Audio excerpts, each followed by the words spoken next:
आउज़ुबिल्लाहिमिनश्शैतानिर्रजीम बिस्मिल्लाहिर्रहमानिर्रहीम। शुरू अल्लाह के पाक नाम से जो बड़ा मेहरबान और नहायत रहम वाला है। कैसे हैं जी आप सब? उम्मीद है आप सब ठीक ठाक होंगे, जहाँ भी होंगे हैप्पी होंगे। आज हम उबलते आलूओं के अंदर सूजी डालेंगे और उसका कमाल लिखेंगे। बहुत कमाल की रेसिपी है, आपने लास्ट तक देखना है और बिल्कुल भी मिस नहीं करना। तो आए स्टार्ट करते हैं टाइम वेस्ट किए बगैर। बिस्मिल्लाहिर्रहमानिर्रहीम। सबसे पहले आपने एक बड़े साइज़ का आलू ले लेना है, उसको अच्छी तरह आपने छील के कद्दूकश कर लेना है। यानी कि हमने उसको ग्रेट कर लेना है बिल्कुल बारीक बारीक और उसको पानी में ऐड कर देना है 1 कप पानी के अंदर। और साथ ही साथ हम उसके अंदर हाफ़ टी स्पून जो है वो नमक ऐड कर देंगे और उसको मिक्स करके रख देंगे तकरीबन 10 मिनट के लिए। अब जो आलूओं को कर देंगे साइड पे, साथ ही हम ले लेंगे कढ़ाई, उसके अंदर 3 टेबलस्पून आपने ऑयल के ऐड करने हैं और 4 से 5 टेबलस्पून आपने इसके अंदर हरा प्याज काट के ऐड कर देना है।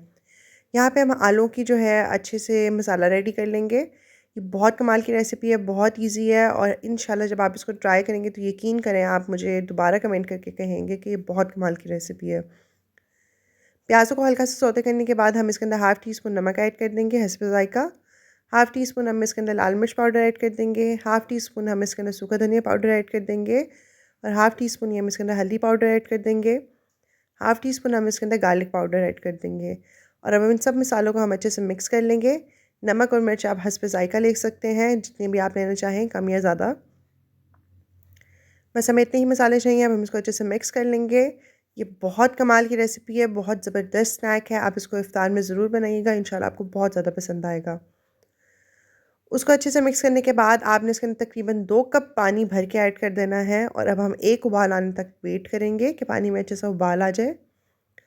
जब पानी में अच्छे से उबाल आ जाएगा, एक बॉयल आना स्टार्ट हो जाएगा, तो आपने इसके अंदर ग्रेटेड आलू जो हैं उसका पानी आपने वेस्ट करके इसके अंदर ऐड कर देना है। यानी कि आपने आलूओं को पानी समेत ही ऐड नहीं करना, हम वो वाला पानी वेस्ट कर देंगे और हम आलूओं को निकाल के इस उबलते हुए पानी के अंदर ऐड कर देंगे। यहाँ पे आपने आलू को सिर्फ 1 से 2 मिनट तक पकाना है, ज़्यादा नहीं कुक करना। सिर्फ 2 मिनट तक पकाएंगे और इसकी हाई फ्लेम कर देंगे ताकि इसमें उबाल है जल्दी आ जाए। तो जी जब इसका टेक्सचर कुछ ऐसा हो और इसमें उबाल आने लग जाए आलू के अंदर 2 मिनट के बाद, तो आपने 1 कप सूजी ले लेनी है, उसको आपने पहले अच्छे से छान लेना है। उसके बाद आपने इसके अंदर जो है आहिस्ता-आहिस्ता करके सूजी ऐड कर देनी है और जैसे ही आप सूजी ऐड करेंगे तो आपने साथ ही साथ इसके अंदर चम्मच हिलाते रहना है। वो इसलिए ताकि इसमें कोई भी लम्प्स ना रहे, क्योंकि जो सूजी है वो जल्दी-जल्दी ही ड्राई होगी। तो आपने कोशिश करनी है कि आप साथ-साथ चम्मच चलाते रहें। अगर 2-3 गुठलियाँ या लम्प्स बन जाएँ तो आप उसको चम्मच की मदद से मैश कर लें या आप मैशर की मदद से मैश कर लें। लेकिन अगर आप बहुत हल्का घुमाएँगे तो हो सकता है कि वो ज़्यादा बन जाए। इसलिए ये स्टेप बहुत इम्पोर्टेंट है। आपने जो चम्मच को है वो जल्दी-जल्दी चलाना है, बिल्कुल भी आपने तो स्लोली काम नहीं करना। जैसे ही पानी ड्राई होने लग जाए, बिल्कुल इस तरह से इसका टेक्सचर आ जाए और जब पानी अच्छे से ड्राई हो जाए, आपने इसको मीडियम टू हाई फ्लेम के ऊपर कुक करना है। तो आपने फिर जो है पूरा पानी जब ड्राई हो जाए तो आपने फ्लेम को ऑफ़ कर देना है और ये इस तरह से इसका टेक्सचर आ जाएगा। आपने इसको बहुत ज़्यादा ड्राई नहीं करना, हम इसको थोड़ा-सा इस तरह सा रनी सा रखेंगे। ये देखें, ना बहुत ज़्यादा रनी है, ना बहुत ज़्यादा डो की फ़ॉर्म में है। आपने इसको बस अच्छे से पका लेना है। जब पानी ड्राई हो जाए तो उसके बाद आप इसको 3 से 4 मिनट तक हाई फ्लेम के ऊपर कुक कर लें।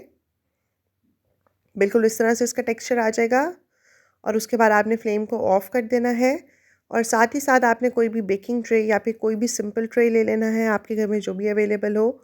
उसके बाद आपने उस ट्रे को जो है ऑयल से ग्रीस कर देना है, बिल्कुल इस तरह से।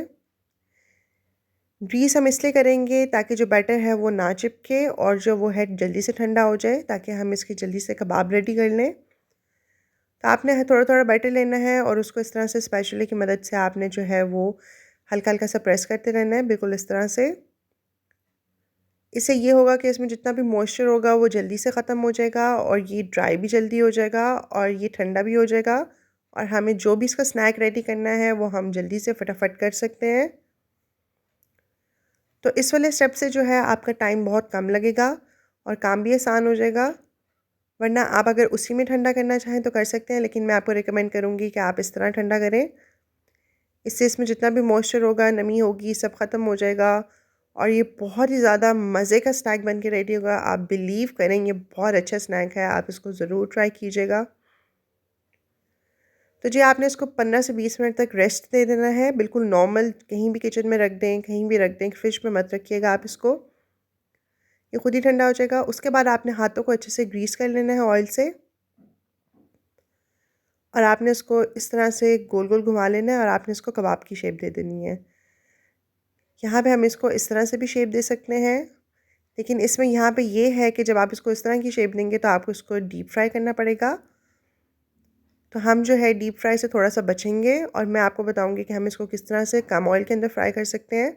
तो यहाँ पे हम इसको कटलेट की शेप दे देंगे, यानी कि हम इसको शामी कबाब की शेप दे देंगे। इससे ये है कि आपको कम ऑयल के अंदर ये जो है फ्राई हो जाएंगे और ये बहुत ही ज़्यादा क्रिस्पी और क्रंची बन के रेडी हो जाएंगे इंशाल्लाह। तो आपने इस तरह से सारे कबाब बना के रेडी कर लेने हैं, सूजी और आलू के कबाब।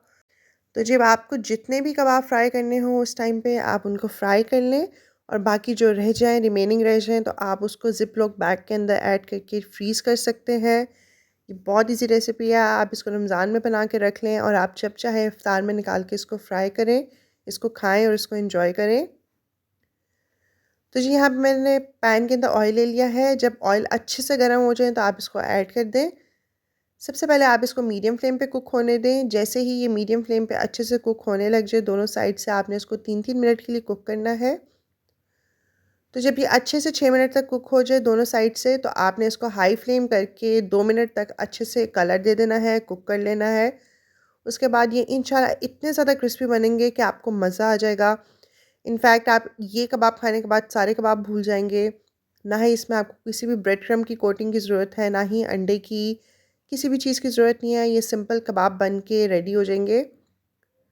और आप ये देखें इसका कितनी प्यारी शेप है और ये बिल्कुल भी नहीं टूट रहे, ऑयल बिल्कुल ही क्लीन है और ये बहुत ही ज़्यादा मज़े के क्रंची क्रिस्पी बन के रेडी होंगे। आपने इसको ज़रूर ट्राई करना है और मुझे भी अपना फ़ीडबैक ज़रूर दीजिएगा। उसके बाद अगर आपके पैन में इसको ज़्यादा ऑयल में ना करना चाहें फ्राई, तो आप इस तरह से तवे पे थोड़ा थोड़ा ऑयल डाल के भी इसको हल्का सा फ्राई कर सकते हैं। ये बहुत ही कम ऑयल के अंदर भी फ्राई हो जाएंगे, बिल्कुल देखें इस तरह से। और जब आप कबाब रेडी करते जाएं तो आप इसको साइड पे करते जाएं तवे पे। इससे ये होगा कि ये गर्म रहेंगे और इस पर कलर भी अच्छा रहेगा और ये मज़ीद और क्रिस्पी और क्रंची होते रहेंगे।